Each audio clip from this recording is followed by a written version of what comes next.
ज्ञानतिमिरान्धस्य ज्ञानाञ्जनशलाकया चक्षुरुन्मिलितं येन तस्मै श्रीगुरवे नमः। श्रीचैतन्यमनोभीष्टं स्थापितं येन भूतले स्वयं रूपकदा मह्यं ददाति स्वपदान्तिकं। वन्देऽहं श्रीगुरो श्रीयुतपदकमलं श्रीगुरुन् वैष्णवांश्च श्रीरूपं साग्रजातं सहगण रघुनाथान्वितं तं सजीवं साद्वैतं सावधूतं परिजनसहितं कृष्णचैतन्यदेवं श्रीराधाकृष्णपादान् सहगण ललिता श्रीविशाखान्वितांश्च। हे कृष्ण करुणा सिन्धु दीनबन्धो जगत्पते गोपेश गोपिकाकान्त राधाकान्त नमोऽस्तुते। तप्त काञ्चन गौराङ्गी राधे वृन्दावनेश्वरी वृषभानुसुते देवी प्रणमामि हरिप्रिये। वाञ्छाकल्पतरुभ्यश्च कृपा सिन्धुभ्य एव च पतितानां पावनेभ्यो वैष्णवेभ्यो नमो नमः। अनन्तकोटिवैष्णववृन्द की जय। नारायणं नमस्कृत्य नरं चैव नरोत्तमं देवीं सरस्वतीं व्यासं ततो जयमुदीरयेत्। शृण्वतां स्वक्तः कृष्ण पुण्यश्रवणकीर्तनः हृद्यन्तस्थो यभद्राणि विद्युनोति सुहृत्सतां। नष्टप्रायेषु अभद्रेषु नित्यं भागवतसेवया भगवति उत्तमश्लोके भक्तिर्भवति नैष्ठिकी। ॐ नमो भगवते वासुदेवाय। ॐ नमो भगवते वासुदेवाय। ॐ नमो भगवते वासुदेवाय। नमः विष्णुपादाय कृष्णप्रेष्ठाय भूतले श्रीमते जयपताका स्वामिन् इति नामिने। नमो आचार्यपादाय निताय कृपाप्रदायने गौरकथाधामदाय नगरग्रामतारिणे। नमः विष्णुपादाय कृष्णप्रेष्ठाय भूतले श्रीमते भक्तिवेदान्त स्वामिन् इति नामिने।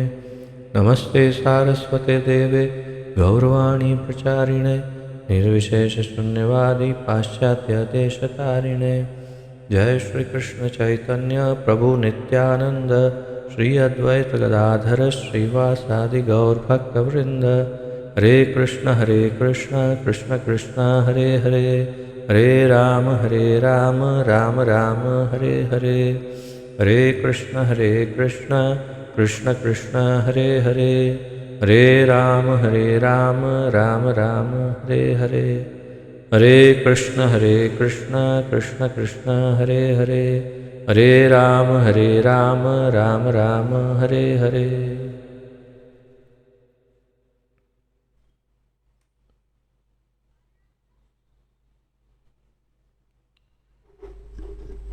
आप सभी का बहुत बहुत स्वागत है आज के इस अति महत्वपूर्ण ज्ञान यज्ञ में, जिसके अंतर्गत हम सम्मिलित रूप से श्रीमद् भागवत महापुराण का अध्ययन कर रहे हैं। इसका आलेखन हमारे इस्कॉन के संस्थापक आचार्य श्रीमद् अभय चरणारविंद भक्तिवेदांत स्वामी श्रील प्रभुपाद जी ने किया है। श्रील प्रभुपाद की जय। तो प्रथम स्कंद के चौथे अध्याय के बिल्कुल अंतिम चरण पर हम पहुंच गए हैं।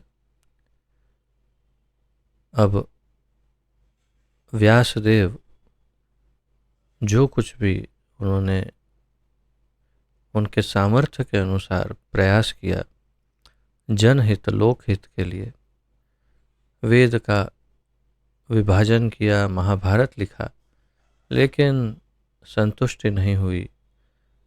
हृदय में संतोष की भावना, आनंद की भावना, शांति का अनुभव नहीं हुआ तो खिन्न होकर, दुखी होकर, परेशान होकर के ध्यान में सरस्वती नदी के किनारे बैठ गए और उन्हें ध्यान में आया भी कि शायद उन्होंने, क्योंकि भगवान का गुणगान नहीं किया है या तो भक्ति के विषय में, भागवत धर्म के विषय में कुछ नहीं लिखा, इसीलिए शायद उन्हें शांति नहीं मिल रही है, ऐसा उन्हें प्रतीत हो भी गया। परंतु अब उनके गुरुदेव श्री नारद मुनि पधारेंगे और उन्हें मार्गदर्शन प्रदान करेंगे। तो अगले 2 श्लोकों में नारद मुनि का आगमन है, तथापि उसके पश्चात नारद मुनि उनसे कुछ प्रश्न पूछते हैं और फिर व्यासदेव उनके उत्तर देते हैं। इस प्रकार श्रीमद् भागवत का जो प्रादुर्भाव, जो प्राकट्य है, उसका इतिहास प्रारंभ होगा। तो पहले थोड़ा सा पुनरावर्तन करते हैं और फिर आज के श्लोक का अध्ययन करते हैं। सब पढ़ पा रहे हैं स्क्रीन पर?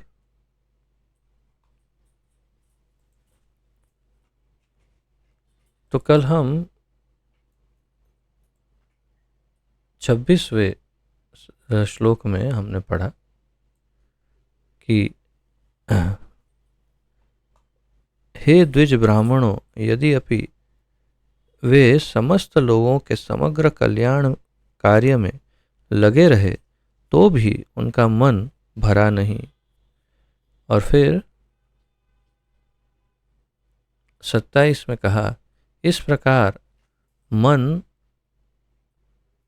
में असंतुष्ट रहते हुए ऋषि ने तुरंत विचार करना प्रारंभ कर दिया, क्योंकि वे धर्म के सार के ज्ञाता है। और मन ही मन उन्होंने कहा। 28-29 में हमने पढ़ा, मैंने कठिन व्रतों का पालन करते हुए वेदों की, गुरु की तथा यज्ञ वेदी की मिथ्या आडंबर यानी आडंबर या चीटिंग या बनावट के बिना पूजा की। मैंने अनुशासन का भी पालन किया, 4 नियम या तो फिर जो भी नियम है उन सभी नियम का। और मैं जैसे पढ़ रहा था, श्री श्रीधर स्वामी कहते हैं ब्रह्मचर्य व्रत का पालन किया। तो मैंने अनुशासन का भी पालन किया और महाभारत की व्याख्या के माध्यम से शिष्य परंपरा को अभिव्यक्ति दी, जिससे स्त्रियां, शूद्र तथा अन्य द्विज बंधु लोग भी धर्म के मार्ग का अवलोकन कर सके या कर सकते हैं। 30वें श्लोक में पढ़ा, वेदों के लिए जितनी बातों की आवश्यकता है, यद्यपि मैं उनसे पूर्ण रूप से सज्जित हूँ, तथापि मैं अपूर्णता का अनुभव कर रहा हूँ। वेदों का सब ज्ञान तो है, स्वयं ही संकलित किया, लेकिन फिर भी इसके बावजूद भी उनके अंदर वेदों का ज्ञान होते हुए भी उनमें अपूर्णता का भाव था। और 31वें श्लोक में हमने पढ़ा, हो सकता है कि मैंने भगवान की भक्ति का विशेष रूप से कोई संकेत न किया हो, जो सिद्ध जीवों तथा अच्युत भगवान दोनों को प्रिय है। फिर उन्हें संकेत प्राप्त अपने आप ही हो गया कि हो सकता है उन्होंने भक्ति या भागवत धर्म के विषय में कुछ नहीं लिखा या तो कहा, और जो जीवों तथा अच्युत भगवान दोनों को प्रिय, जो उनके सिद्ध जीवों अर्थात भगवान के भक्तों और भगवान दोनों को जो सबसे अधिक प्रिय है, उसी विषय पर कुछ नहीं कहा। अब आज का 32वां श्लोक, यहाँ से श्री नारद मुनि का आगमन होता है।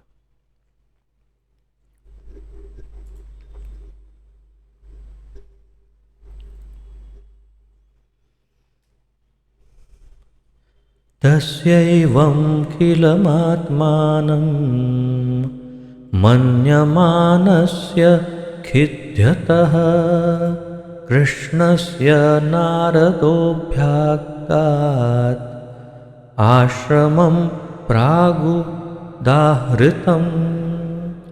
तस्यैवं किलमात्मानं मन्यमानस्य खिद्यतः कृष्णस्य नारदोऽभ्यागात् आश्रमं प्रागुदाहृतम्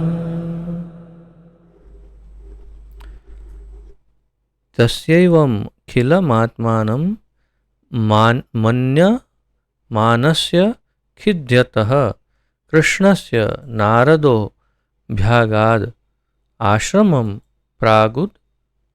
प्रागुदाहृतम्। शब्दार्थ। तस्य उसका या उनका। वास्तव में जहाँ जहाँ प्रभुपाद जी ने शायद हिज या यू या ऐसा ही या ऐसा लिखा होगा अंग्रेजी में, तो अब अंग्रेजी में मानवाचक शब्द जो है अब नहीं रहे। पहले थे पूर्व काल में 100, 150, 200 वर्ष पूर्व शायद अंग्रेजी में मानवाचक शब्द थे, परंतु बाद में धीरे धीरे धीरे मानवाचक शब्द निकल गए। देखिए कितनी दयनीय स्थिति है इस भाषा की कि उसमें से मानवाचक शब्द ही हट गए। तो अब अनुवादक जो अगर हिंदी, वैसे ही गूगल में भी अगर आप ट्रांसलेट करेंगे, गूगल ट्रांसलेट का उपयोग करते हैं, तो उसे भी यही तकलीफ होती है कि कहाँ आप लिखना और कहाँ तू लिखना, वो उसे समझ में नहीं आता है, क्योंकि अंग्रेजी में जो है वो सब एक ही समान है। तो तस्य यहाँ उसका लिखा है हिंदी में, परंतु उनका होना चाहिए। तो उनका एवं इस प्रकार खिलम अपरा आत्मा नम आत्मा मन्य मानस्य मन के भीतर सोचते हुए मन मन्य मानस्य मन्य मानस्य दो शब्दों का एक करके मन के भीतर सोचते हुए खिद्यतः पश्चाताप करते कृष्णस्य। अब कृष्णस्य शब्द का सीधा ही अर्थ कोई भी तुरंत समझ जाएगा कि भगवान का, परंतु यहाँ पर कृष्णस्य का अर्थ कृष्ण नहीं है, कृष्ण द्वैपायन व्यास है। अर्थात यहाँ कृष्ण शब्द जो है वो व्यास देव के लिए, जिनका संपूर्ण नाम है कृष्ण द्वैपायन व्यास, उनके लिए उपयोग में लिया गया है। कृष्णस्य यानी कृष्ण द्वैपायन व्यास देव के लिए या उनका। नारदः अभ्यागात नारदः अभ्यागात, तो नारद का आगमन हुआ, नारद मुनि का आगमन हुआ। आश्रमम कुटिया में, प्राक पहले, उदाहृतम कहा गया। अनुवाद। जैसा कि पहले कहा जा चुका है, जब व्यासदेव अपने दोषों के विषय में पश्चाताप कर रहे थे, उसी समय सरस्वती नदी के तट पर स्थित कृष्ण द्वैपायन व्यास की कुटिया में नारद जी पधारे। कितना सुंदर हिंदी में नारद जी लिखा हुआ है। जब मानवाचक कोई संबोधन होता है तो बहुत अच्छा लगता है, क्योंकि यही हमारी संस्कृति है। तो जैसे कि पहले कहा जा चुका है, अर्थात इसके पूर्व के 2-3 श्लोक पहले कहा कि कैसे नारद मुनि क्षमा करिए व्यासदेव दुखी होकर एकांत में सरस्वती नदी के तट पर ध्यान मग्न हो गए और अंदर ही अंदर अवलोकन करने लगे। और वितर्क जैसे शब्द का उपयोग हुआ था श्लोक में, वितर्क यानी कि विचार करने लगे कि ये क्या हो गया, क्यों मेरा मन शांत नहीं है। तो जब व्यासदेव अपने दोषों के विषय में पश्चाताप कर रहे थे, तो क्यों दोषों के विषय में, दोषों के विषय में इस तरह से कि वे कोई भी व्यक्ति जब उसका, जैसे मैंने कल काफ़ी विस्तार से समझाया था कि असफल होता है या तो अंदर से संतोष नहीं मिलता है यदि किसी कार्य का, तो लगता है कि इसमें कोई दोष रह गया है, तभी तो संतोष नहीं मिलेगा। और उस दोष का अर्थात कि उसमें जो कमी रह गई, जो भूल है उसमें, उसके विषय में सोचना एक बुद्धिमान व्यक्ति का कार्य है, ताकि दोबारा जब वो कार्य करे तो ऐसी भूल कभी ना करे। इस संसार के जितने भी अति सफल व्यक्ति हैं, चाहे भौतिक रूप से देखो या आध्यात्मिक रूप से, निश्चित रूप से उन्हें आत्म अवलोकन या तो इस प्रकार का निरीक्षण करने की आदत अवश्य है और होती ही है। वे जब भी कोई कार्य करते हैं, कार्य करने के पश्चात वे निरीक्षण करते हैं और अवलोकन करते हैं और विचार करते हैं इस पर कि ये इसमें क्या क्या कमियां रह गई है। अगली बार जब करेंगे तो वो कमियां न रहे, उसकी पूरी सावधानी रखेंगे। एक बुद्धिमान व्यक्ति हमेशा, चाहे भौतिक दृष्टिकोण से कहो या आध्यात्मिक दृष्टिकोण से, अवश्य ही ये सोचता है। जो व्यासदेव का परिचय है, स्वयं ज्ञान के अवतार है अगर, जैसा श्रील वल्लभाचार्य कहते हैं, तो फिर वास्तव में उनके पास ये ज्ञान है कि आत्म अवलोकन आवश्यक होता है किसी भी कार्य के पश्चात, विशेष रूप से तब जब उसमें संतोष नहीं मिल रहा हो। तो वे दोषों के विषय में पश्चाताप कर रहे थे। उसी समय सरस्वती नदी के तट पर स्थित कृष्ण द्वैपायन व्यास की कुटिया में नारद मुनि पधारे, नारद जी पधारे। अब यहाँ पर एक खिद्यतः जो है, इसका यहाँ पर प्रभुपाद जी ने ये किया है अनुवाद, पश्चाताप करते। और हमारे पूर्ववर्ती आचार्य जो है उनका मत है कि खिद्यतः अर्थात अतिशय खिन्न, जैसे हिंदी में खिन्न शब्द है, अर्थात बहुत ही दुखी हो गए कि कोई भारी भूल हो गई या तो कोई बहुत गलती हो गई, अब इसे कैसे सुधारा जाए। तो वो दुख और डिप्रेशन जैसे अंग्रेजी में कहते हैं, एक प्रकार से ऐसा निराशा के साथ बैठ जाए और सोचें, तो उसे कहते हैं खिन्न होना या तो खिद्यतः, ऐसा। तो वही है, पश्चाताप करते हैं, तो जैसे प्रभुपाद जी ने लिखा है। तो इस प्रकार अब नारद मुनि पधारे हैं। तात्पर्य, व्यासदेव जिस रिक्तता का अनुभव कर रहे थे, रिक्तता, एक्चुअली रिक्तता, जिस रिक्तता का अनुभव कर, रिक्तता, रिक्त यानी खाली, तो रिक्तता यानी खालीपन। तो जिस रिक्तता का अनुभव कर रहे थे, खालीपन का यानी कमी का, कि कुछ कमी रह गई है, वह उनके ज्ञान के अभाव के कारण न थी। प्रभुपाद जी कह रहे हैं व्यासदेव को जो कमी लग रही थी वो उनके ज्ञान के अभाव के कारण नहीं थी। यही बात श्रील वल्लभाचार्य ने एक दो श्लोक पूर्व ही कही थी कि ज्ञान की कमी तो हो ही नहीं सकती, तो ज्ञान के मूर्तिमान अवतार है।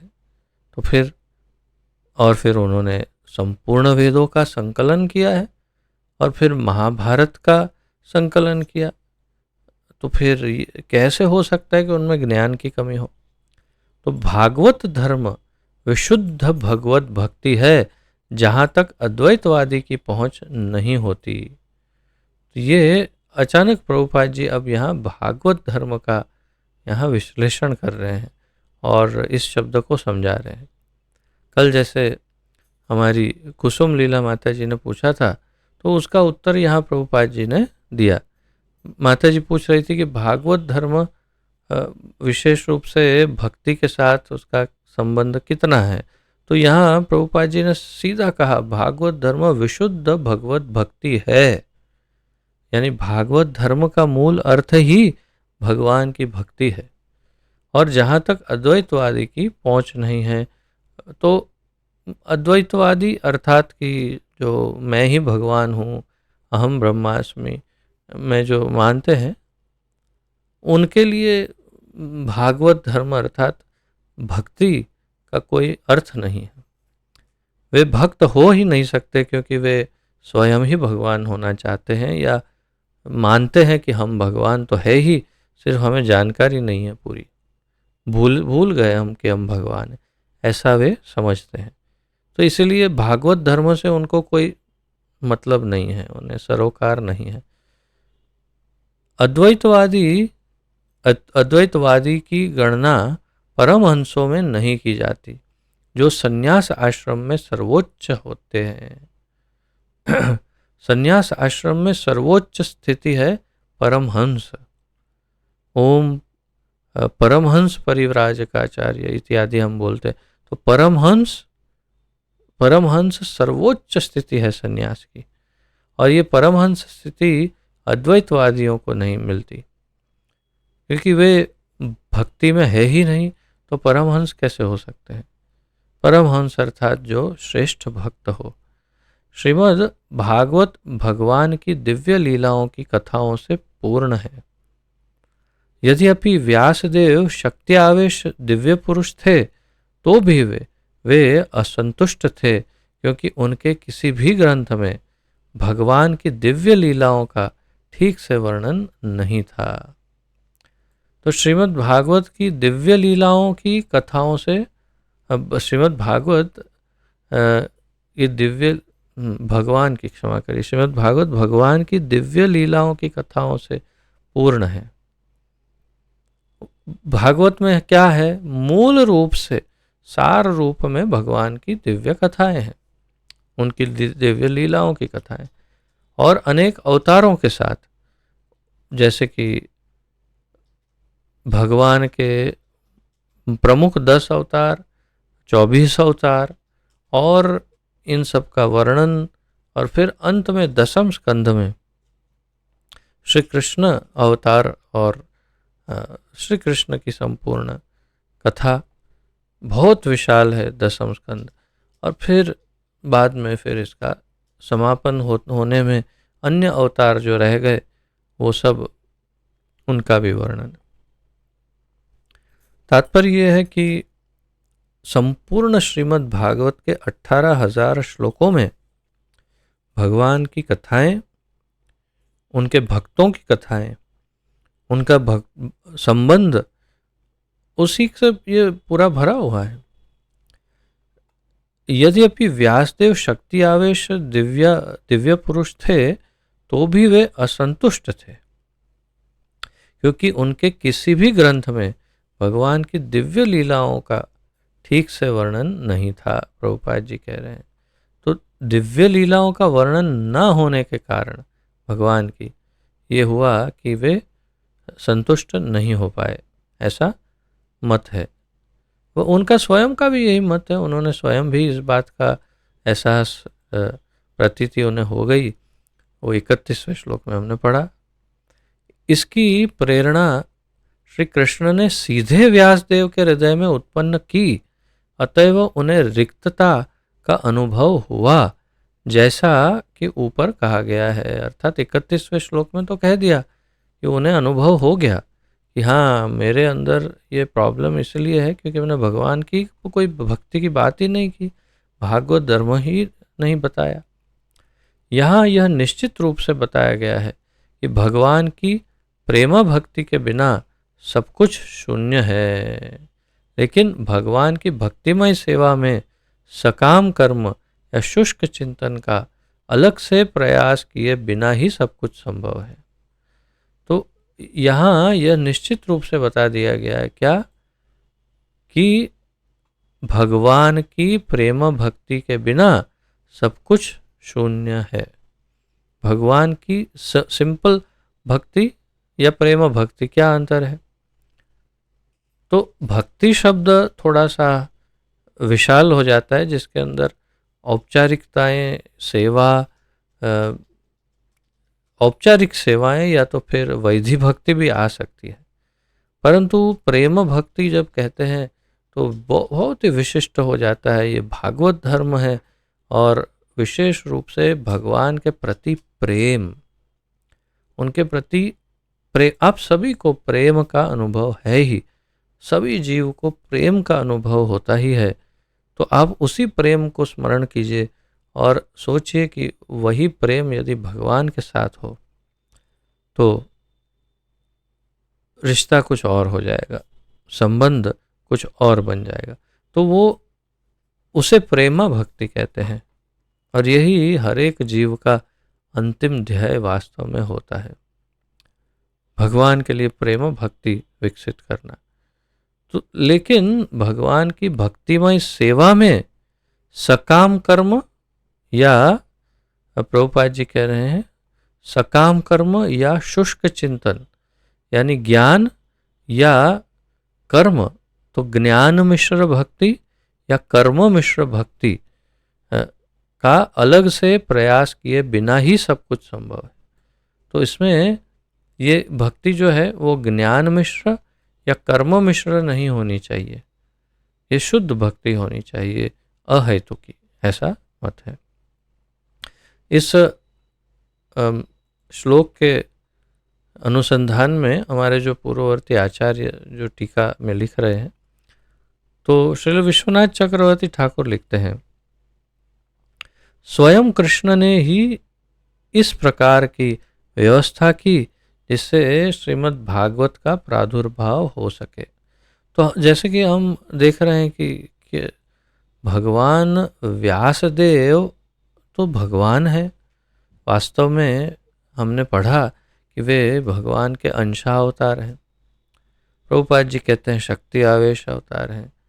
और हमने ये भी पढ़ा था कि वास्तव में इस मनवंतर के हमारे जो इस चतुर्युगी के जो व्यासदेव हैं, वो व्यासदेव तो भगवान के अंशावतार हैं, यानी भगवान ही है, समझिए।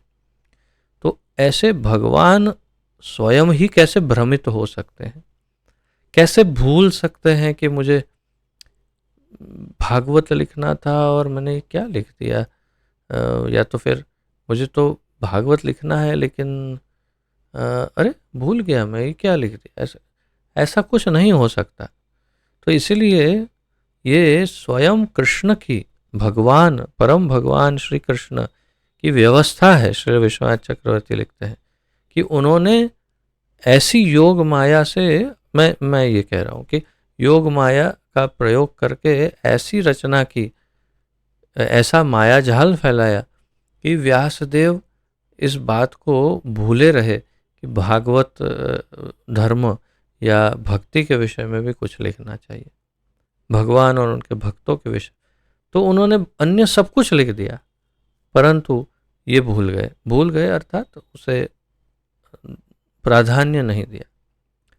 क्यों? ताकि अब श्रीमद् भागवत के रूप में शुद्ध भागवत धर्म या भक्ति योग या भक्ति मार्ग का प्रवर्तन किया जा सके, इसके अंदर भगवान की लीलाएं तथा उनके भक्तों की लीलाएं या उनके भक्तों के साथ के उनके संबंध और लीलाएं, ये सब का वर्णन अलग से एक पूरा ग्रंथ हो जाए उसका। इसीलिए भगवान ने ये दबा के रखा, ऐसा मत श्रील विश्वनाथ चक्रवर्ती ठाकुर का है। बहुत सुंदर है उनका दृष्टिकोण। आगे कहते हैं, श्रीमद् भागवत श्री नारद मुनि के कारण प्रकट हुआ। तो क्यों प्रकट होगा, अब जो हम पढ़ेंगे आगे, तो कैसे प्रकट होता है। नारद मुनि आदेश देते हैं या निर्देश देते हैं श्रील व्यास देव को कि अब आप इस प्रकार लिखिए, और तब फिर श्रीमद् भागवत का प्रारंभ होता है। तो नारद मुनि के कारण भागवत का प्राकट्य हुआ, लेकिन श्रील विश्वनाथ चक्रवर्ती कहते हैं हमें यह समझना चाहिए कि एक मनुष्य के जीवन का परम लक्ष्य जो मुक्ति है भी बिना भक्ति के अन्य किसी माध्यम से संभव नहीं है।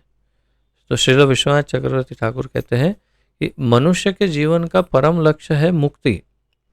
मुक्ति लिबरेशन, अर्थात चलो किसी भी तरह सायुज्य मुक्ति के रूप में या भगवान की जो अन्य 4 मुक्तियां हैं, भगवान के सानिध्य में सामीप्य, सारूप्य, सालोक्य, साष्टी इत्यादि, तो ऐसी कोई मुक्ति, किसी प्रकार की मुक्ति मिल जाए वो मनुष्य जीवन का लक्ष्य है, क्योंकि उसे दोबारा बार बार इस भौतिक संसार में न आना पड़े, यही उसका ध्येय है अंतिम। तो वो ध्येय भी उसे बिना भक्ति के नहीं मिल सकता, ऐसा श्रील विश्वनाथ चक्रवर्ती ठाकुर कह रहे हैं। और इसका उन्होंने श्रीमद् भागवत के, आप नोट करना है तो कर सकते हैं, 11वें स्कंद के 20वें अध्याय का 32 और 33वें श्लोक से उन्होंने ये उद्धृत किया है। श्रीमद् भागवत 11.20.32-33 उसमें ये स्पष्ट किया गया है कि बिना भक्ति के मुक्ति भी नहीं मिलेगी, कुछ नहीं मिलेगा, चाहे फिर उसमें ज्ञान हो, कर्म हो, ध्यान हो, ये हो, वो हो, जो कुछ भी कर लो, लेकिन बिना भक्ति के नहीं मिलेगा कुछ। इसी प्रकार वे कहते हैं आगे, भक्ति के द्वारा सभी शास्त्रों का अद्वितीय अर्थ सभी लोगों को दिखाई देने लगता है। इस प्रकार भक्ति के द्वारा, किसके द्वारा? केवल भक्ति के द्वारा सभी शास्त्रों का अद्वितीय अर्थ सभी लोगों को दिखाई देने लगता है। अर्थात भक्ति की दृष्टि से जब देखते हैं तब शास्त्र समझ में आता है, ये उसका सीधा अर्थ है। मेरा निजी अनुभव है कि मैंने सबसे पहली बार भगवत गीता इस्कॉन ज्वाइन करने से पहले ही पढ़ ली। मुझे बड़ा इंटरेस्ट था, भगवत गीता पढ़ना है, तो दुबई में था और मैंने किसी इस्कॉन के भक्त से ही मंगवाई भगवत गीता, और भगवत गीता पढ़नी है सोचकर पूरी भगवत गीता पढ़ गया। एक ही बात, एक ही श्लोक मेरे अंदर उतरा कि जो कुछ भी हम खाते हैं वो पहले भगवान को अर्पण करके खाना चाहिए, अन्यथा वो पाप होता है, यानी प्रसाद ही खाना चाहिए। फिर मैं जो कुछ भी खाता वो सब अर्पण करता, और उसमें प्याज लहसुन डालता, प्याज लहसुन वो भी अर्पण करके खाता। न गुरु, न मार्गदर्शन, न भक्ति, न ज्ञान, कुछ नहीं, पढ़ा और सीधा अनुसरण, अनुकरण कह सकते हैं एक प्रकार से। तो ये मेरी दशा थी। लेकिन क्या समझ में आया भगवत गीता में? बस इतना ही, 700 श्लोकों की भगवत गीता में इतना ही समझ में आया। लेकिन जब इस्कॉन ज्वाइन हुआ, फिर क्लास सुनने लगा, प्रभुपाद जी को सुनने लगा और अन्य भक्तों के क्लास सुनने लगा, धीरे धीरे हृदय में जब शायद थोड़ा बहुत भक्ति का प्रादुर्भाव हुआ होगा, तब फिर लगा कि तो सब पहली बार ही पढ़ रहा हूँ भगवत गीता, कभी पहले ये सारे श्लोक कभी देखे ही नहीं है, ऐसा लग रहा। तो तात्पर्य क्या है कि भक्ति जागृत होने से, श्रील विश्वनाथ चक्रवर्ती ठाकुर कहते हैं कि शास्त्र को ठीक तरह से हम समझ भी पाते हैं, चाहे वो कोई भी शास्त्र हो। भक्ति की दृष्टि से शास्त्र समझ में आते हैं। अगर शास्त्र को ज्ञान की दृष्टि से पढ़ेंगे तो समझ में नहीं आएंगे। मैं बहुत लोगों को मिला हूँ, बहुत, जो कहते हैं भगवत गीता तो समझ बहुत ही कठिन ये है, लेकिन मैं बहुत निश्चित रूप से जानता हूँ कि ये कहने वाले जो हैं उनके हृदय में भक्ति नहीं है। और जो अति सामान्य भक्त हैं, आप मंदिर में जाइए, कोई झाड़ू लगा रहा हो, बाथरूम साफ कर रहा हो, कुछ ऐसे किसी भक्त को, यानी जो सेवा कर रहा हो, ऐसे सामान्य सेवा करने वाले भक्त को पूछेंगे, वो आपको बैठकर भगवत गीता समझाएगा। तो कैसे संभव है? अति सामान्य भक्त है लेकिन आपको भगवत गीता समझा रहा है, अर्थात भक्ति है, इसीलिए शास्त्र समझ सकते हैं। यही बात श्रील विश्वनाथ चक्रवर्ती ठाकुर बता रहे। तो इस अनुसंधान में आगे हम जब 5वें अध्याय का प्रारंभ करेंगे अब, क्योंकि अब एक ही श्लोक और है, तो उसमें श्रील जीव गोस्वामी ने एक बात कही है जिसको मैं यहाँ कहूँगा और फिर आवश्यकता पड़ेगी तो दोबारा फिर से कहूँगा।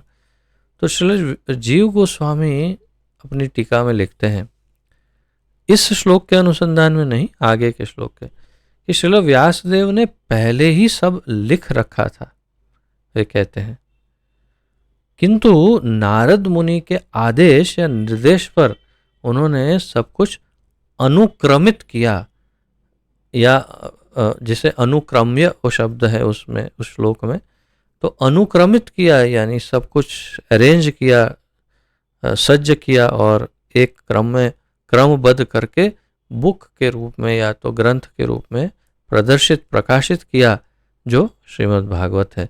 अर्थात उन्होंने सब कुछ पहले अलग अलग अलग कहीं कहीं कुछ कुछ लिख के रखा ही था। अर्थात क्योंकि वे भगवान के अवतार हैं इसलिए उनको तो ज्ञान था, उन्होंने लिख रखा था, लेकिन पब्लिश नहीं हुई थी उनकी किताब। नारद मुनि आए, उनको आदेश दिया, इन्होंने संकलित किया और उसे पब्लिश किया श्रीमद् भागवत के रूप में। ऐसा श्रील जीव गोस्वामी का मत है। क्यों मैं यहाँ पर क्यों कह रहा हूँ इस बात को? इस बात को सिद्ध करने के लिए कि ऐसा नहीं है कि श्रील व्यासदेव को कुछ समझ में नहीं आ रहा था और नारद मुनि आए और कहा ये ऐसे नहीं, ये करना है, ये ठीक नहीं है, और फिर ओह अच्छा, अरे ये तो मुझे समझ में ही नहीं आया। ऐसा कुछ नहीं था, उन्हें पहले से उन्होंने लिख रखा था सब कुछ, लेकिन अलग अलग टुकड़ों टुकड़ों में, और फिर उसे संकलित करके एक ग्रंथ की रचना नारद मुनि के आदेश पर की। तो उन्होंने क्या किया, श्रेय जो है, जो सर्वश्रेष्ठ श्रेय है, वो किसे दिया? इसका श्रेय संपूर्ण रूप से अपने गुरु को दिया। यही एक श्रेष्ठ शिष्य का परम धर्म, कर्तव्य और उसकी श्रेष्ठता का प्रमाण होता है। श्रेष्ठ शिष्य सारा श्रेय, जस, यश जो है वो अपने गुरु को ही अर्पण करता है। अगर वो कुछ करता भी है तो वो न अपने हृदय में मानता है कि मैंने किया, और न वो बाह्य रूप से उस पद को या उस अवॉर्ड को स्वीकार करता, वो सब कुछ अपने गुरु को अर्पण कर देता है।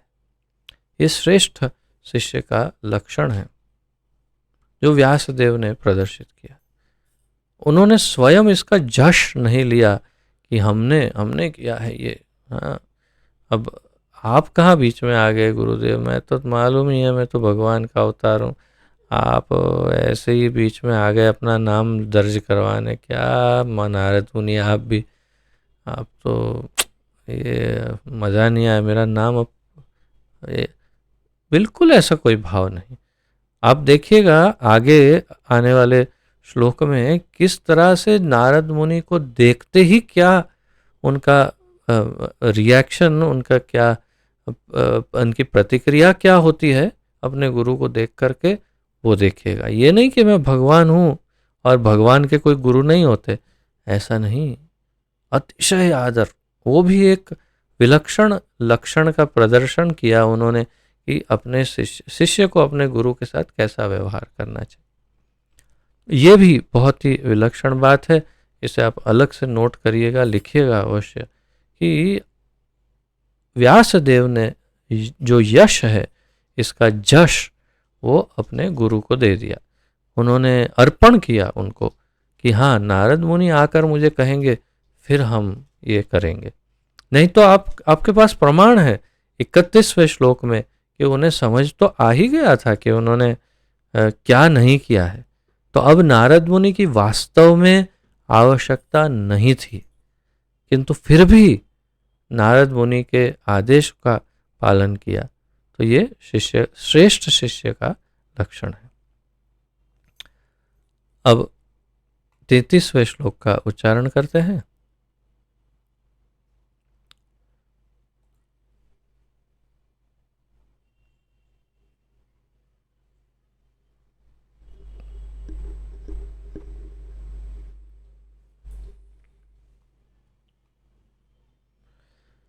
तमभिज्ञाय सहसा प्रत्युत्थायागतं मुनिः पूजयामास विधिवत् नारदं सुरपूजितम्।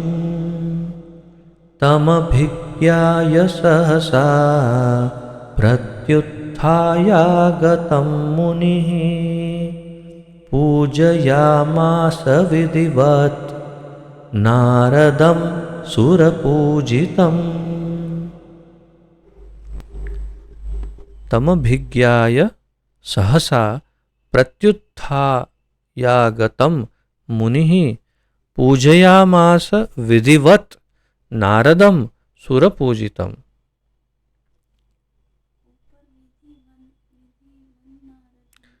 हाँ, पूरा शब्द जब संधि को जोड़कर बोलते हैं तो विधिवन नारदम है, परंतु जब दो को अलग करना है बोलने में तो पूजया मास विधिवन नारदम सुर पूजितम एक साथ नहीं बोला जाता है।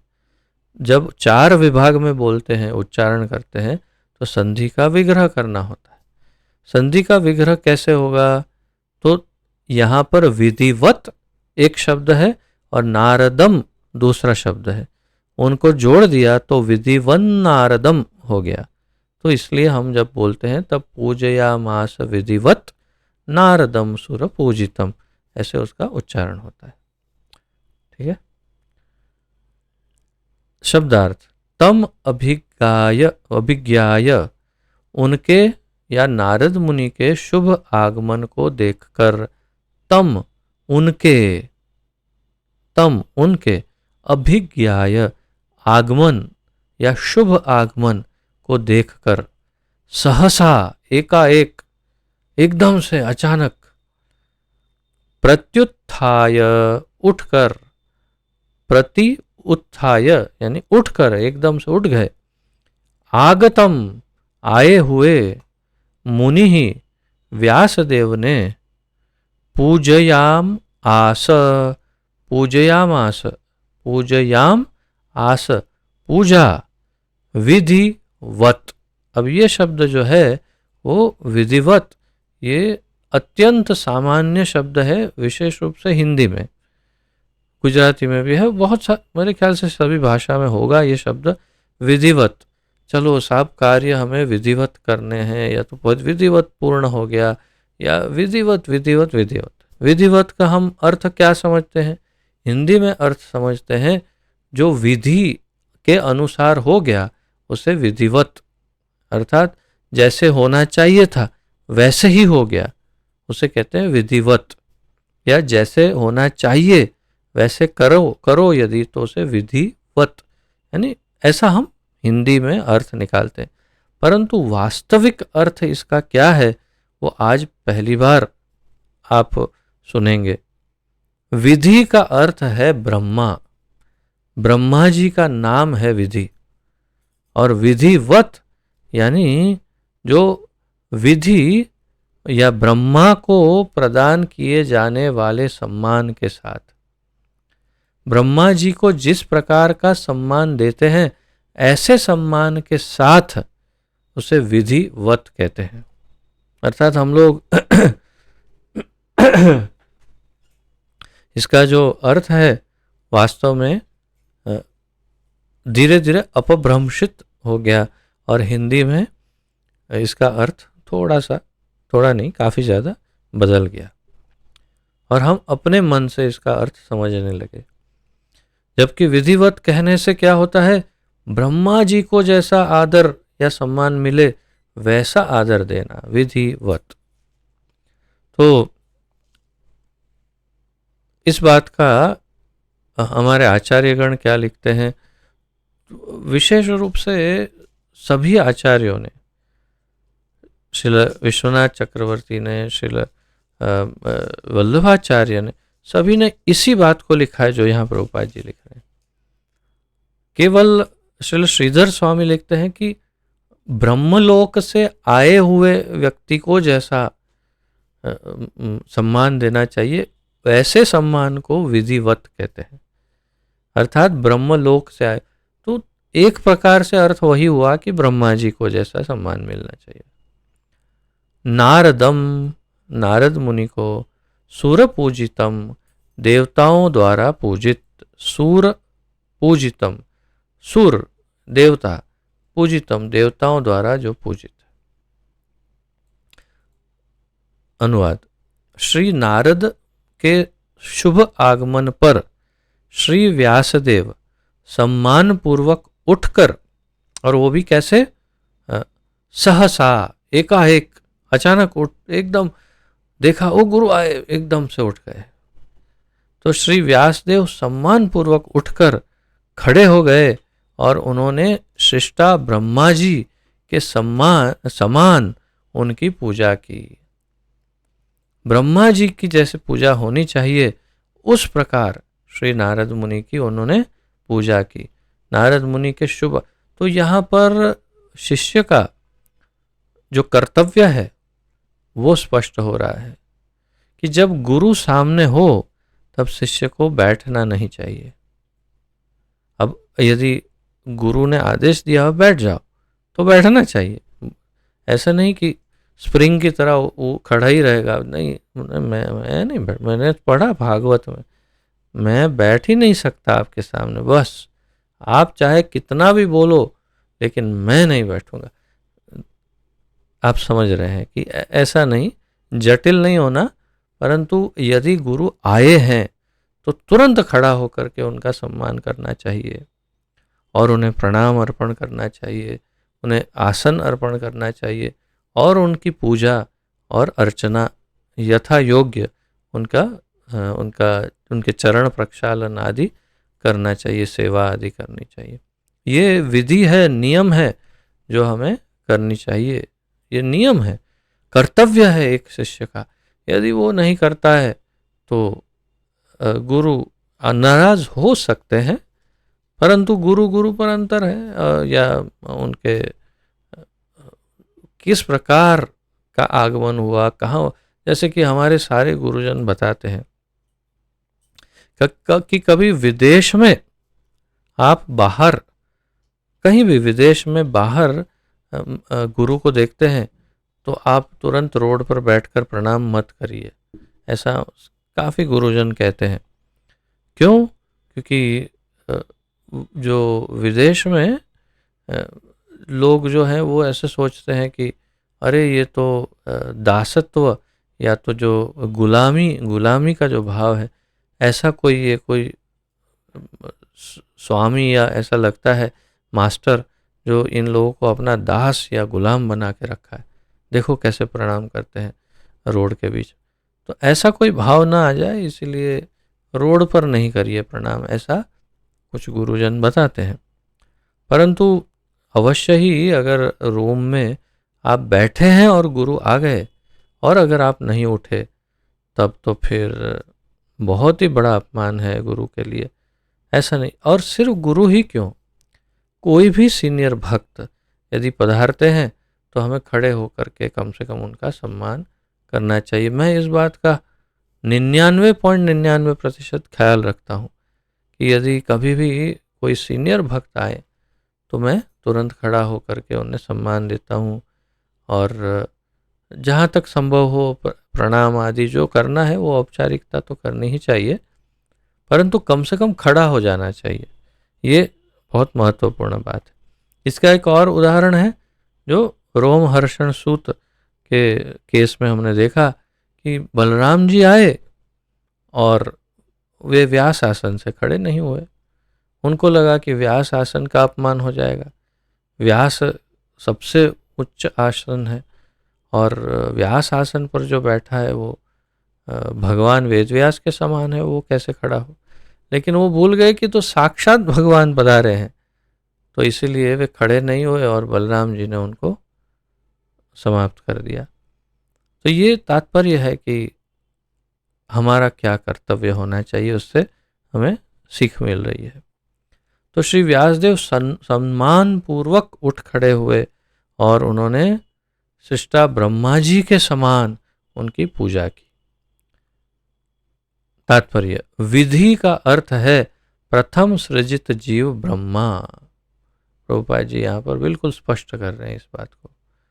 तो विधि शब्द का अर्थ है ब्रह्मा। वे वेदों के मूल जिज्ञासु तथा आचार्य भी हैं। वेदों के प्रथम आचार्य कौन है? ब्रह्मा जी। क्यों? उन्होंने सर्वप्रथम श्री कृष्ण से वेदों को सीखा और सबसे पहले नारद जी को पढ़ाया। तो हमने तो पहले प्रथम स्कंद के प्रथम श्लोक अध्याय के प्रथम श्लोक में पढ़ा, तेने ब्रह्म हृदय आदि कवये। तो अंदर से, हृदय से ही ब्रह्मा जी को भगवान ने पूर्ण वेदों का ज्ञान दिया। अन्यथा आगे भी आप पढ़ेंगे कि कैसे ब्रह्मा जी प्रकट हुए जब, तो तपस्या की और उन्होंने तप, इन शब्दों को, उस ध्वनि को सुना, उन्होंने घोर तपस्या की, भगवान ने दर्शन दिए और उन्हें चतुश्लोकी भागवत का ज्ञान प्रदान किया। 4 श्लोक, अहम एवा समेवाग्रे नान्यद यद सदसत परम इत्यादि, ये 4 श्लोक उन्होंने सुनाए। और फिर उसी 4 श्लोक का ज्ञान ब्रह्मा जी ने नारद मुनि को दिया। वही 4 श्लोक का ज्ञान नारद मुनि ने व्यासदेव को दिया और उन्हें कहा कि अब इसका विस्तार करो। तो श्रीमद् भागवत का वो ज्ञान सबसे पहले भगवान ने ही ब्रह्मा जी को दिया था। तो इसीलिए यहाँ लिखा है, वे वेदों के मूल जिज्ञासु तथा आचार्य भी हैं। उन्होंने सर्वप्रथम श्री कृष्ण से वेदों को सीखा और सबसे पहले नारद जी को पढ़ाया। अतएव आध्यात्मिक शिष्य परंपरा में नारद जी द्वितीय आचार्य हैं। तो अगर हम आचार्य की परंपरा देखें, गुरु शिष्य परंपरा, तो सबसे पहले आचार्य या मूल उसका स्रोत है भगवान। प्रथम आचार्य है भगवान ब्रह्मा जी और द्वितीय आचार्य है स्वयं श्री नारद मुनि। वे ब्रह्मा के प्रतिनिधि हैं, अतएव उनका सम्मान समस्त विधियों नियमों के पिता ब्रह्मा के समान किया जाता है। तो ये दोनों जो वाक्य है दोनों महत्वपूर्ण है कि आध्यात्मिक शिष्य परंपरा में नारद जी द्वितीय आचार्य है और ब्रह्मा जी के प्रतिनिधि है, और समस्त विधि नियमों के जो पिता है ब्रह्मा जी, उनके समान तो उनका सम्मान किया जाता है, जिसे हम मार्क करेंगे। इसी प्रकार श्रृंखला के अन्य क्रमागत शिष्यों का भी सम्मान आदि गुरु के प्रतिनिधियों के समान ही किया जाता है। ये भी महत्वपूर्ण है जो हमें ध्यान में रखना चाहिए कि अन्य गुरु जो इस गुरु शिष्य परंपरा में आते हैं, उनका भी सम्मान इसी प्रकार करना चाहिए। अर्थात हमारे गुरु का और उनके गुरु इन सभी का सम्मान ब्रह्मा जी के समान या बहुत ही अधिक करना चाहिए। ये इसका सार है। इस प्रकार श्रीमद् भागवत के प्रथम स्कंद के अंतर्गत श्री नारद का प्रागट्य नामक चतुर्थ अध्याय के श्री भक्ति वेदांत तात्पर्य पूर्ण हुए। इति चतुर्थो अध्यायः, प्रथम स्कंद का चतुर्थ अध्याय यहाँ पर समाप्त हुआ, चौथा अध्याय। अब 5वें अध्याय का प्रारंभ करते हैं। 5वां अध्याय, इसका शीर्षक श्री प्रभुपाद जी ने दिया है, नारद मुनि द्वारा व्यासदेव को श्रीमद् भागवत के विषय में आदेश। श्री नारद द्वारा व्यासदेव को श्रीमद् भागवत के विषय में आदेश। एकदम स्पष्ट हो जाता है इस शीर्षक से कि अब आने वाले चैप्टर में क्या होने वाला है। तो यहाँ प्रथम इसका श्लोक है, इसका उच्चारण करते हैं।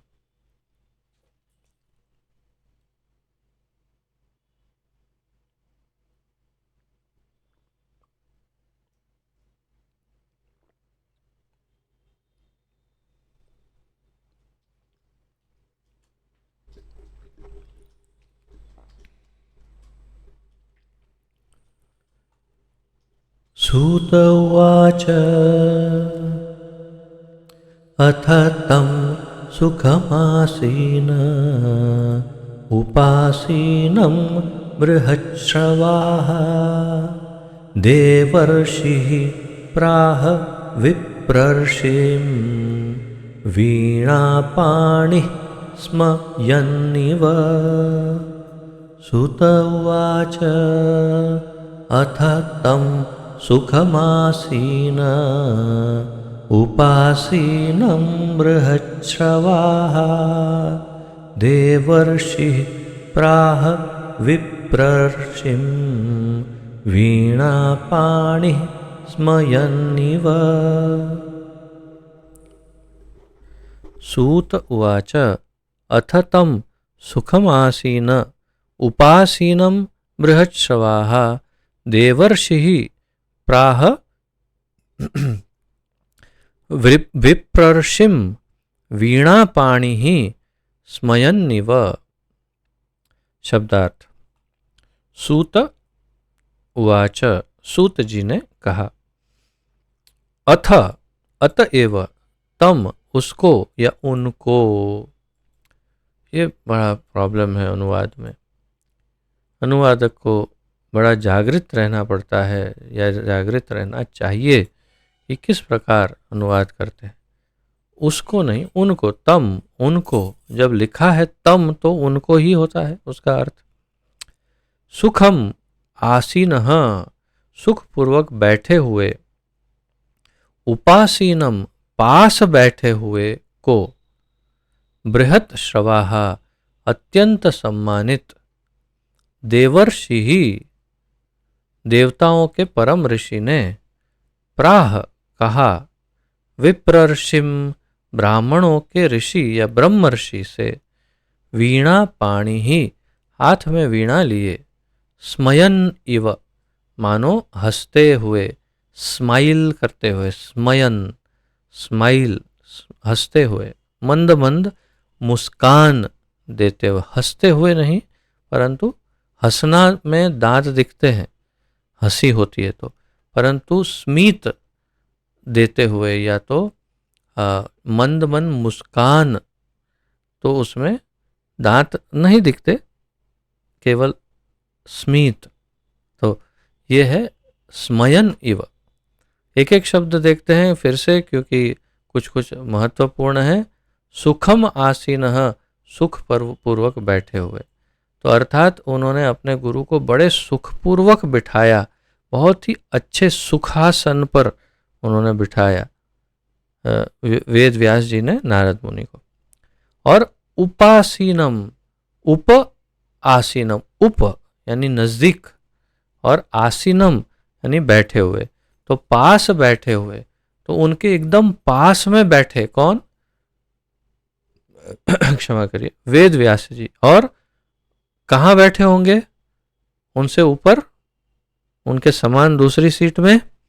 निश्चय ही उनके नीचे, अर्थात सिंहासन या व्यास आसन या बड़े आसन पर नारद मुनि बैठे, और उनके चरणों में उनसे नीचे निम्न स्थान पर उपासीनम, उनके पास में कौन बैठा? स्वयं व्यासदेव।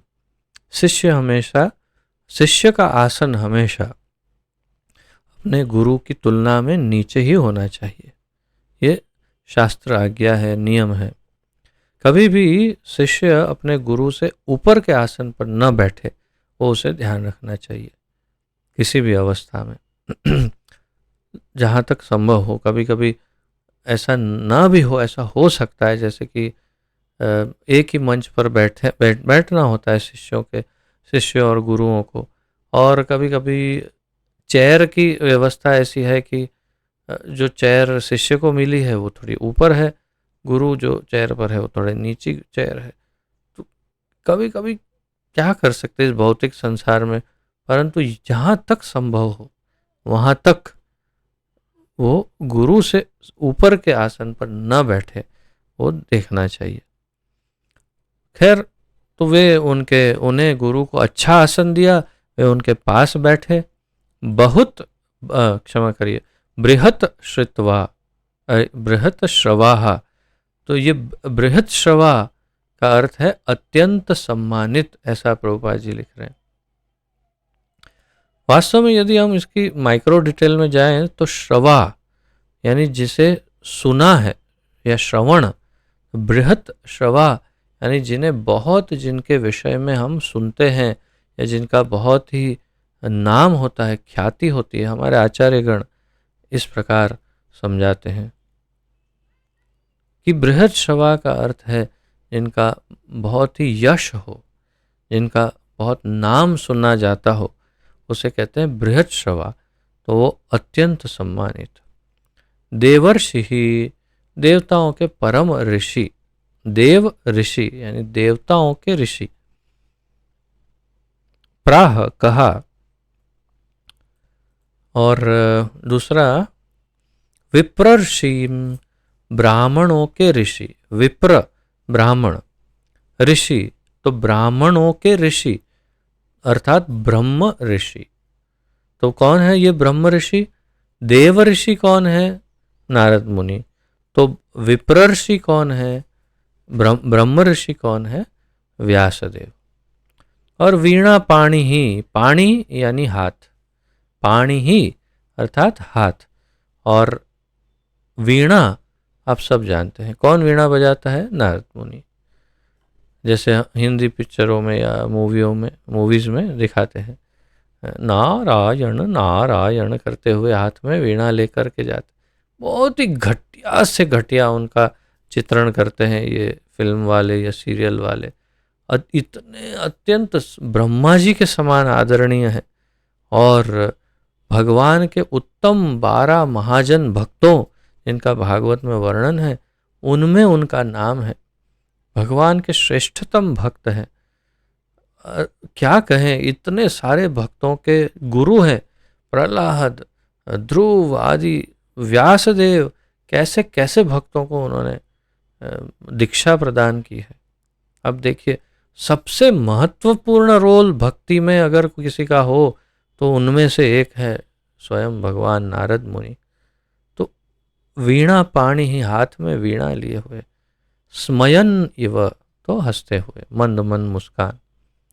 सूत गोस्वामी ने कहा, इस तरह देव ऋषि नारद सुखपूर्वक बैठ गए और मानो मुस्कुराते हुए ब्रह्मर्षि वेद व्यास या व्यासदेव को संबोधित किया उन्होंने।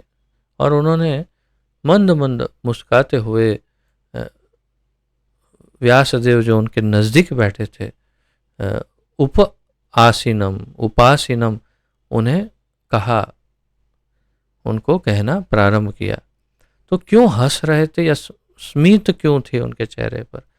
प्रभुपाद जी समझाते हैं, नारद मुनि श्री नारद मुस्कुरा रहे थे क्योंकि वे महर्षि वेद व्यास को तथा उनके असंतोष के कारण को भली भांति जानते थे। वे जानते थे कि ये क्यों उदास है।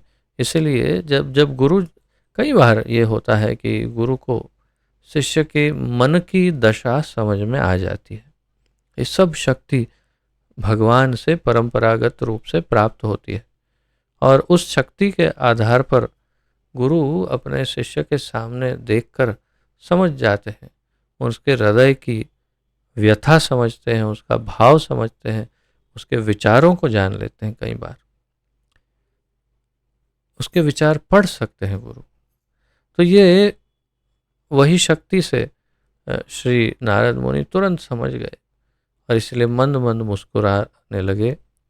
जैसा कि व्यासदेव आगे बताएंगे, उनका असंतोष भक्ति योग को सही ढंग से प्रस्तुत न करने के कारण उत्पन्न था। नारद मुनि को यह त्रुटि ज्ञात थी और व्यास की दशा से इसकी पुष्टि हो गई। और नारद मुनि तो जानते ही थे कि इन्होंने क्या लिखा है क्या नहीं, और इसलिए उनकी ये दशा तो होनी ही थी। वो भी जानते थे क्योंकि वे तो वास्तव में इतने उन्नत हैं। और जब दुखी देखा तो इस बात की पुष्टि हो गई, इस बात का प्रमाण मिल गया कि देखो अब दुखी हो गए हैं क्योंकि भागवत धर्म के विषय में ही कुछ नहीं लिखा। तो इस प्रकार गुरु शिष्य के संबंध का यहाँ अल्प चित्रण दिया है प्रभुपाद जी ने। और एक श्लोक कर लेते हैं जब नारद मुनि बोलना प्रारंभ करते हैं और फिर हम विराम लेंगे।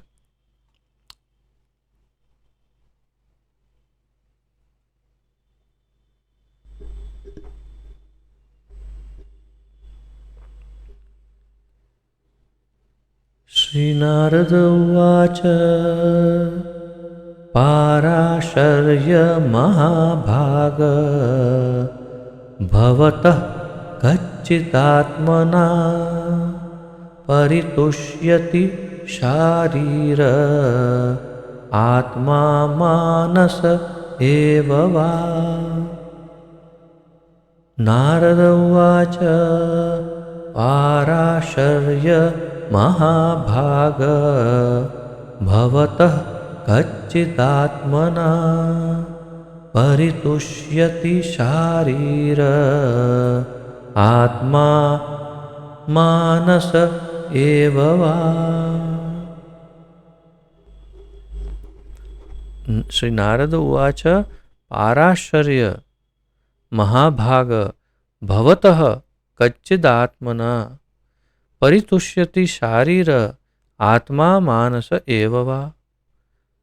प्रश्न पूछ रहे हैं और बहुत ही अद्वितीय प्रश्न है। उनके प्रश्न में ही वास्तव में संकेत है कि मैं जानता हूं कि आप शांत या संतुष्ट नहीं हैं, और इसलिए बहुत ही विलक्षण प्रश्न पूछ रहे हैं। आप किसी को मिलते हैं तो पूछते हैं आप कैसे हैं। यहाँ पर पूछ तो रहे हैं आप कैसे हैं, लेकिन आत्मा, मन और शरीर की बात करते हुए पूछते हैं कि ये सब कैसे हैं, और इनका आपस में जो संबंध है वो आप उससे बराबर एडजस्ट कर पा रहे हैं कि नहीं, ऐसा पूछ रहे हैं। देखते हैं कैसे इसका भाव निकलता है। नारदः उवाच, नारद ने कहा पाराशर्य, हे पराशर पुत्र। तो पाराशर्य का अर्थ है पराशर मुनि के पुत्र जो है भगवान वेदव्यास। महाभाग परम भाग्यशाली, भवतः आपका। इस शब्द को आप याद रख सकते हैं। संस्कृत में किसी को जब संबोधित करते हैं, बोलते हैं किसी को, और सम्मान पूर्वक किसी को संबोधित करते हैं। ये नहीं कि तू तड़ाक एकदम बात करने लग जाए, अब मेरा शिष्य है तो सीधा तू से बात करे, ऐसे भी नहीं, बड़े सम्मान से। तो भवतः यानी आप श्री, ऐसे जैसे कहते हैं ना कि आप श्री, ऐसे तो आपका। भवतः कच्चित, यदि यह है, आत्मना आत्म साक्षात्कार से।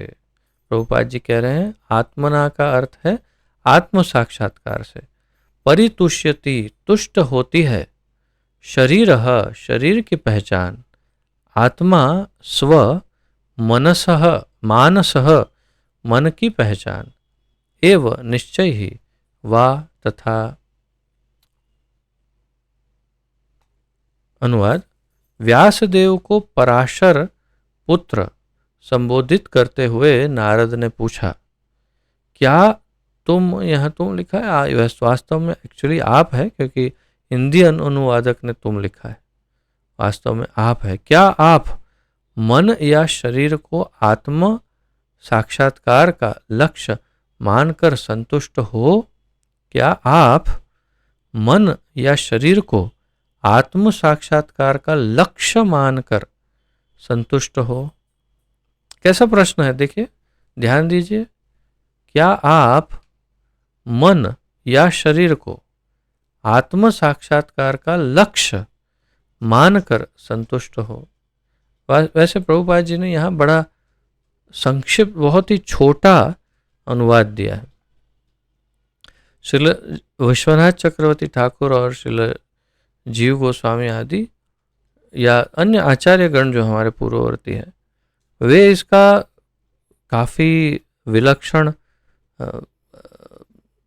क्या कहेंगे अर्थघटन करते हैं, समझाते हैं, और विशेष रूप से एक एक अंग को अलग करके बताते हैं कि क्या मन और शरीर, आत्मा और शरीर और इनके जो संबंध है, क्या वो स्पष्ट है आपको, और उसके अनुसार क्या आप जीवन जी रहे हैं?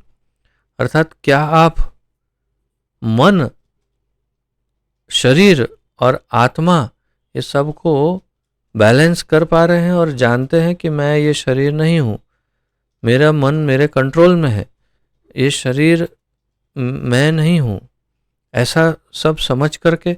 और फिर बताते हैं आचार्यगण कि वास्तव में देह आत्म बुद्धि जो होती है, देहात्म बुद्धि कि मैं ही ये शरीर हूँ, कहीं ऐसा भाव तो नहीं आ गया? ऐसा पूछना चाह रहे हैं नारद मुनि अपने शिष्य को कि कहीं ऐसा तो नहीं लग रहा आपको कि आप ये शरीर ही हो, देहात्म बुद्धि तो नहीं होगी? ऐसा भी संकेत है इस प्रश्न में। तो इसको थोड़ा सरल करके प्रभुपाद जी ने कहा, क्या आप मन या शरीर को आत्म साक्षात्कार का लक्ष्य मानकर संतुष्ट हो? बहुत ही अलग प्रकार का ये प्रश्न है जो आमतौर पर नहीं पूछा जाता। नारद मुनि द्वारा व्यासदेव को उनके असंतोष के कारण का यह संकेत था। तो ये उन्होंने प्रश्न में ही संकेत दे दिया। व्यासदेव को अत्यंत शक्ति संपन्न ऋषि पराशर के वंशज होने के कारण असामान्य पैतृक विशेषाधिकार प्राप्त था, जिससे उनके असंतुष्ट रहने का कोई कारण नहीं होना चाहिए था। प्रभुपाद जी कह रहे हैं कि अब जैसे एक उदाहरण है कि किसी सामान्य व्यक्ति का पुत्र है, तो हो सकता है उसे बहुत सारा टेंशन हो कि कैसे कमाएंगे, क्या खाएंगे, क्या करेंगे, क्या व्यवस्था कर, कोई नौकरी है, ये है वो, कुछ ना कुछ पढ़ाई लिखाई, कोई तो टेंशन रहेगा ही, कोई ना कोई चिंता रहेगी। लेकिन एक राजा का पुत्र हो, अनुमान लगाओ, राजा का पुत्र है, क्या टेंशन होगा उसको, क्या चिंता, क्या परेशानी होगी? जानता है कि कुछ भी नहीं करेगा तो भी जलसा, आनंद से, मजे से रहेगा। राजा का पुत्र है, उसे कुछ भी करने की कोई टेंशन की आवश्यकता नहीं, नो टेंशन, ऐसा एकदम टेंशन फ्री होके जी सकता, क्यों? राजा का पुत्र है, सब कुछ है हमारे पास, क्या चाहिए? तो इसी प्रकार का, लगभग इसी प्रकार का स्थान व्यासदेव का था। क्यों? पराशर मुनि इतने महान ऋषि, उनके पुत्र, और फिर इतने ज्ञानी, सभी वेदों के ज्ञाता भी है, और उन्होंने वेदों का पहले संकलन किया, फिर और अधिक उसका संपादन भी किया, वितरण भी कर दिया, महाभारत का संकलन किया। इतने ज्ञानी, इतने बड़े पिता के पुत्र, इनके लिए इस प्रकार का असंतुष्टि का जो भाव है वो बड़ा विलक्षण है, ऐसा नहीं होना चाहिए था, ऐसा कहना चाह रहे हैं। महान पिता के महान पुत्र होने के कारण उन्हें चाहिए था कि आत्मा की पहचान शरीर या मन से न करते, अर्थात देह आत्मबुद्धि न हो। ये तो बड़ा सामान्य बुद्धि का ही बात था ना, बात थी ना, क्योंकि देखिए, एक ज्ञान की शुरुआत, आध्यात्मिक ज्ञान की शुरुआत ही ये है कि मैं ये शरीर नहीं हूं, मैं एक जीवात्मा हूं। तो इसमें ऐसा प्रतीत हो रहा है कि जैसे वेद व्यास जी अपने आप को शरीर मानने लगे थे, ऐसा प्रतीत हो रहा है। प्रभुपाद जी कह रहे, अल्प बुद्धि वाले सामान्य जन शरीर को या मन को आत्मा के रूप में स्वीकार कर सकते हैं। तो मन को क्यों, इसीलिए नारद मुनि ने मन, शरीर और आत्मा तीनों की बात कही, क्योंकि कभी मन को मैं मन हूं ऐसा समझते हैं या मैं शरीर हूं ऐसा समझते हैं, लेकिन व्यास देव को ऐसा नहीं करना चाहिए था। स्वभावतः कोई तब तक प्रसन्न नहीं रह सकता जब तक सचमुच वह आत्म साक्षात्कार को प्राप्त न हो, जो भौतिक शरीर तथा मन से परे है। तो जब तक आत्म साक्षात्कार न हो कि मैं ये शरीर नहीं हूं, तब तक वो भौतिक शरीर तथा मन से परे, या तब तक वो सचमुच प्रसन्न नहीं हो सकता है। तो वो ये जब तक ये नहीं सोचे कि मैं शरीर नहीं हूँ, मैं मन नहीं हूँ, मैं जीवात्मा हूँ, मैं भगवान का अंश हूँ, भगवान की सेवा ही मेरा परम धर्म है, ये शरीर मुझे इसलिए मिला है ताकि मैं भगवान की सेवा कर सकूं, केवल इसलिए मुझे ये शरीर मिला है कि मैं भगवान की सेवा करूं। जब तक ये सब ध्यान में नहीं आएगा तब तक वो प्रसन्न नहीं रह सकता है। एवं प्रसन्न मनसो भगवत भक्ति योगतः, तो भगवत भक्ति नहीं मिलेगी तब तक वो प्रसन्न मन नहीं रह सकता है, हो ही नहीं सकता है, संभव ही नहीं है। तो प्रसन्न मन कब होगा, जब भगवत भक्ति होगी। तो ये यहाँ पर प्रभुपाद जी स्थापित करना चाह रहे हैं। और आगे 7 श्लोकों तक या कई श्लोकों तक वास्तव में ये सब वर्णन है। 1-2 श्लोकों में नारद मुनि अपनी बात कह देंगे, फिर व्यासदेव कहना, उत्तर देना प्रारंभ करते हैं। इसका हम अध्ययन फिर अब सोमवार को करेंगे। तब तक आप यहाँ पर आज विराम लेते हैं। यदि किसी का कोई प्रश्न हो, उत्कंठा, जिज्ञासा आदि, कोई इसमें शोधन की आवश्यकता लगती हो, तो भी आप प्रस्तुत कर सकते हैं। आप सबका स्वागत है।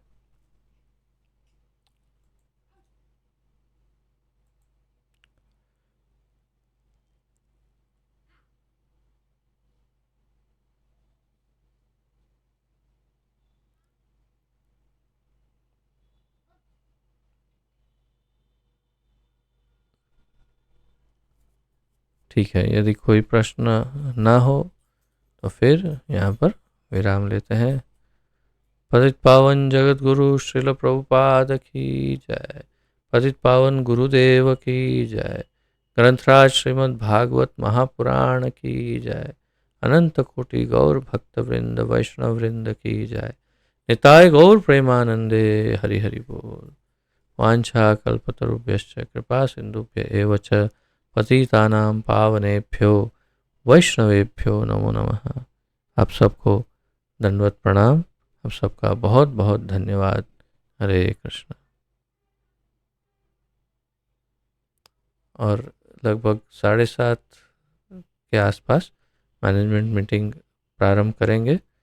कमेटी के मेंबर्स, मैं एक अलग आईडी क्रिएट करके मैनेजमेंट ग्रुप में शेयर करूंगा, उसमें सब मीटिंग में जुड़िएगा। हरे कृष्ण, धन्यवाद।